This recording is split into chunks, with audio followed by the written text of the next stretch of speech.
ഈ ദിവസം നടക്കാനിരിക്കുന്ന പ്രധാനപ്പെട്ട സംഭവങ്ങളിലേക്ക് ഒറ്റനോട്ടത്തിൽ പോകാം. ഇന്ന് ഇത് സംഭവിക്കും. CPM സംസ്ഥാന സമ്മേളനം കൊല്ലത്ത് തുടരുന്നു. ഇന്ന് പൊതു ചർച്ച നടക്കും. മുഖ്യമന്ത്രി അവതരിപ്പിച്ച നവകേരള വികസന രേഖയിൽ ചർച്ച നാളെ.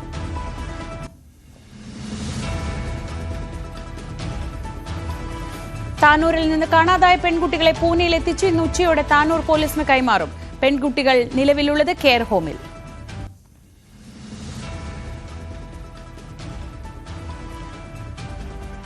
കേരളത്തിൽ അഭയം തേടിയ ജാർഖണ്ഡ് സ്വദേശികളായ ദമ്പതികളുടെ വിഷയത്തിൽ ഹൈക്കോടതിയിൽ ഇന്ന് തുടർവാദം. നേരത്തെ കേസ് പരിഗണിച്ച കോടതി ദമ്പതികൾക്ക് കേരളത്തിൽ തന്നെ തുടരാമെന്നും പോലീസ് സംരക്ഷണം നൽകണമെന്നും ഇടക്കാല ഉത്തരവ് പുറപ്പെടുവിച്ചിരുന്നു. നിലവിൽ കായംകുളത്താണ് ഇരുവരുമുള്ളത്.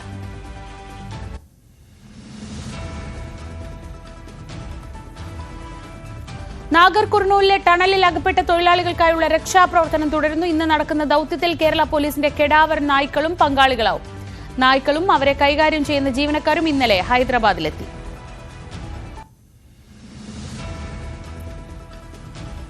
ഫ്രാൻസിസ് മാർപ്പാപ്പയ്ക്ക് ഇന്നും ഓക്സിജൻ തെറപ്പി തുടരും. ആശുപത്രിയിൽ നിന്ന് മാർപ്പാപ്പ ഓഡിയോ സന്ദേശം അയച്ചു. തനിക്കായി പ്രാർത്ഥിച്ച എല്ലാ വിശ്വാസികൾക്കും നന്ദി പറഞ്ഞാണ് ഓഡിയോ സന്ദേശം. ഇന്ന് വൈകിട്ട് സെന്റ് പീറ്റേഴ്സ് സ്ക്വയറിൽ പ്രാർത്ഥനയ്ക്ക് മുൻപായി ഓഡിയോ സന്ദേശം വിശ്വാസികളെ കേൾപ്പിക്കും.